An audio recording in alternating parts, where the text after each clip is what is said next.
જમ્મુ અને કાશ્મીરના કટરા ખાતે પ્રખ્યાત વૈષ્ણોદેવી યાત્રા રૂટ પર એક મોટો અકસ્માત થયો છે. કટરાથી માતા વૈષ્ણોદેવી ભજન જતા માર્ગ પર બાણગંગા નજીક અચાનક ભૂસ્ખલન થયું છે. આ અકસ્માતમાં 4 શ્રદ્ધાળુઓ ઘાયલ થયા છે. માહિતી મળતા જ વહીવટતંત્ર અને એનડીઆરએફની ટીમ ઘટના સ્થળે પહોંચી ગઈ છે અને રાહત માટે બચાવ કાર્ય શરૂ કરી દેવાયું છે.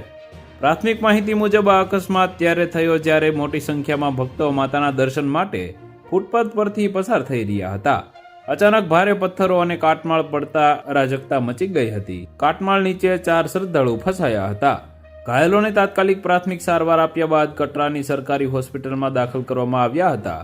વહીવટતંત્ર દ્વારા તાત્કાલિક એમ્બ્યુલન્સ અને તબીબી ટીમો સ્થળ પર મોકલવામાં આવી હતી.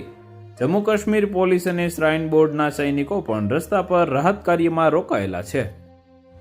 તો વધુ માહિતી મેળવવા માટે ચેનલ સાથે જોડાયેલા રહો. વિડીયો પસંદ આવે તો લાઇક કરી દેજો. ચેનલમાં નવા છો તો સબસ્ક્રાઇબ કરી દેજો.